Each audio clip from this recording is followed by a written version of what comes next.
Gente, paz do Senhor, tudo bem? Tá gravando já? Tá. Bora lá. Gente, paz do Senhor, tudo bem? Já faz uns dias que a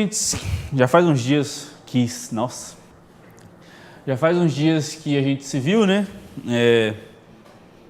Os dias foram bem corridos. Ai, caramba, o pastor José Brandão. Ele ainda passa rindo, cara. Eu vou passar rindo na dele.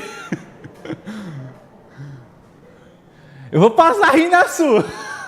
Eu ri. Eu tava começando. Segunda 18 ao vivo, me aguarde.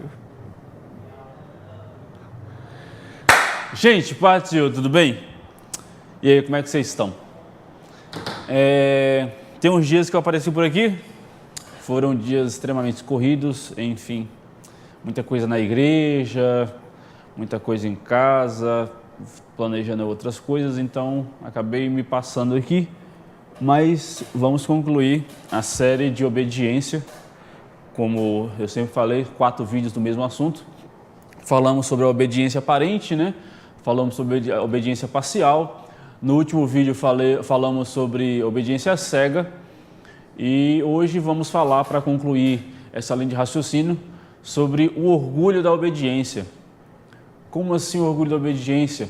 É quando muitas vezes batemos no peito e declaramos nossa obediência. Aquela coisa de se orgulhar, de colocar de forma exposta a nossa obediência àquilo que devemos ser. Como é que falamos? Como é que fala? Muitas vezes somos orgulhosos, declaramos por fazer aquilo que não é nada mais que nossa obrigação. E é isso que eu quero falar com você hoje, pela tarde. Como de costume, abra comigo lá em Atos 10, do versículo 9 ao 15 e versículo 17. É o episódio em que Pedro está na casa de Cornélio, que diz assim: E no dia seguinte, indo ele seu caminho, e estando já perto da cidade, subiu Pedro ao terraço para orar, quase a hora sexta. E tendo fome, quis comer. E enquanto lhe preparavam, sobreveio-lhe um arrebatamento de sentidos, e viu o céu aberto e que desceu um vaso, como se fosse um grande lençol atado pelas 4 pontas e vindo para a terra, no qual havia de todos os animais quadrúpedes e feras e répteis da terra e aves do céu. Preste atenção aqui. E foi-lhe dirigida uma voz: Levanta-te, Pedro, mata e come. Mas Pedro disse: De modo nenhum, Senhor, porque nunca comi coisa alguma comum e imunda. Então o Senhor lhe falou: Não faças tu comum ao que Deus purificou. Pulando para o versículo 17.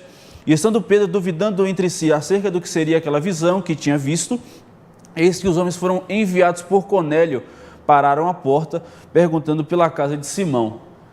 Interessante dizer aqui que o contexto do texto é que Jesus apresentando comida comum, imunda, aos olhos de Pedro, fazendo uma comparação com os gentios, porque após esse texto aqui será o momento em que Pedro irá pregar aos gentios na casa de Cornélio.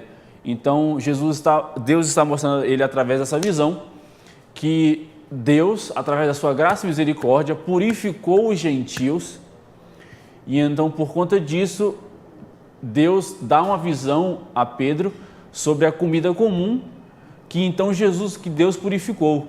Portanto, é fazendo uma comparação com o ato dos gentios que Pedro iria pregar, porque Pedro tinha um toque de preconceito e ele não queria pregar aos gentios, ele queria pregar somente aos judeus. Então, Deus purificou os gentios, portanto, Pedro vai lá e prega a eles. Mas não é isso que eu quero falar com vocês, ok? O que eu quero falar com vocês é lá no versículo 14, se eu não me engano 14, em que diz, não 14, mas no texto que fala sobre Jesus purificou, e Pedro disse que não comerias comida comum e imunda. Pedro aqui, de certa forma, ele está se escondendo, ele está desobedecendo uma ordem direta de Deus. Desobedecendo de uma forma como? Ele está atrás da ordem que Moisés deu, que era não comer alguns tipos de animais. como o porco, por exemplo. Então, ele está desobedecendo através de uma obediência que foi dada muito tempo atrás. Ele está desobedecendo a Deus através de uma obediência da cultura que o próprio Deus implantou no meio do seu povo. A questão é que muitas vezes nesse caso, quantas vezes nós desobedecemos algo por aquilo que nós aprendemos através de gerações, através de cultura, quando Deus na verdade está falando diretamente com nós e quebrando esse paradigma, quebrando esse preceito, para que nós então obedeçamos a Ele de forma direta, à sua ordem.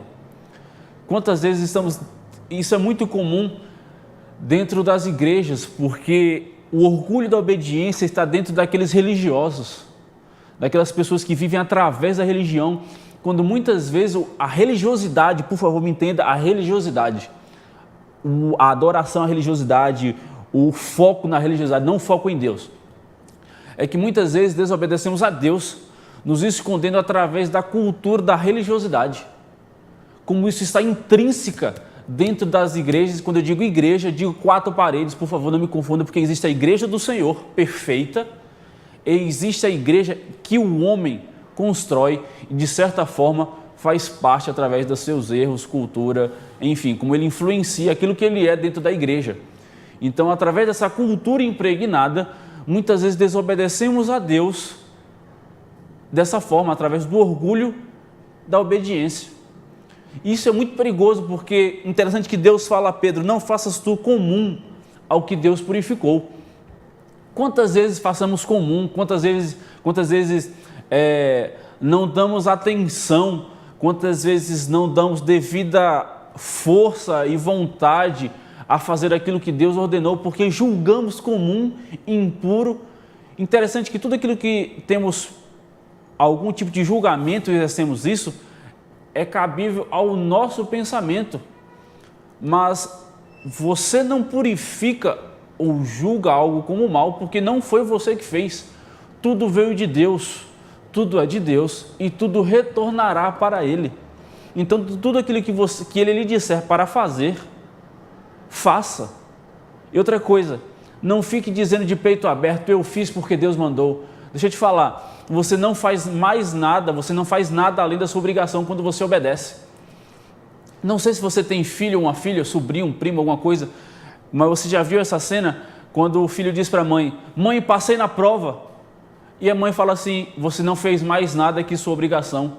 É verdade, nossos pais pagam a nossa educação, se esforçam para colocar a gente em uma posição de crescer como ser humano, e a gente deve simplesmente fazer aquilo porque eles se esforçam para nós, então devemos como resposta nos esforçar para eles, e então para o nosso crescimento. Mesma coisa com Deus. Deus se sacrificou na cruz por nós, então é nossa obrigação como servos ao nosso Senhor obedecê-lo. Não é motivo de bater no peito, levantar uma bandeira e dizer assim, nossa, eu sou obediente. Negativo. Você simplesmente deve obedecer, porque Deus está vendo a sua obediência. E para concluir esse vídeo, vamos lá para Lucas 17, versículos 7 a 10, que diz assim, e qual de vós terá um servo a lavrar ou a apacentar gado? A quem voltando ele do campo diga, chega-te e assenta-te à mesa. E não lhe diga antes, prepara-me a ceia e singe-te e serve-me até que tenha comido e bebido, e depois comerás tu e beberás? Porventura dá graças ao teu servo, presta atenção, porventura dá graças ao teu servo porque fez o que lhe foi mandado? Creio que não. Assim também vós, quando fizeste tudo o que vos for mandado, dizei, somos servos inúteis porque fizemos somente o que devíamos fazer. É Jesus falando. No livro de Lucas, somos servos inúteis porque fizemos somente o que devíamos fazer. Deixa eu te falar, não tenha orgulho da sua obediência, porque quando você exerce orgulho por aquilo que você faz parte do grupo de desobedientes aparentes, dos obedientes parciais e dos cegos obedientes. Você entra no mesmo saco, você faz parte da mesma farinha, do mesmo saco. Você não se torna único porque você obedece quando você exerce orgulho. Então deixa eu te falar, concluindo essa série de vídeos, obedeça ao Deus, ao seu Deus, ao nosso Senhor, porque Ele se sacrificou por nós lá na cruz do Calvário.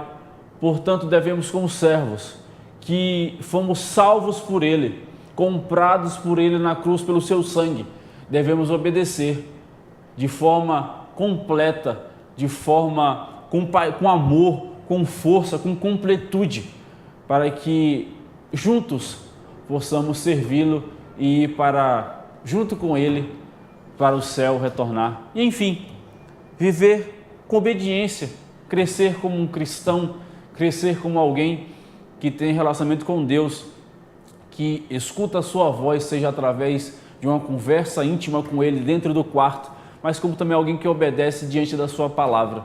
Amém? Deus abençoe, muito obrigado por sua atenção. Lembre-se de, por favor, se inscrever no canal, apertar o sino para chegar a notificação, compartilhar nos seus grupos, enfim, essas coisas. Estou rindo aqui porque o pessoal ali atrás está rindo, e enfim, não é nosso costume fazer isso, mas a gente vai aprendendo. E compartilhe com seus amigos e que essa palavra possa edificar a sua vida e que possamos juntos crescer com o Senhor e no Senhor. Amém? Deus abençoe, fique com Deus, um abraço.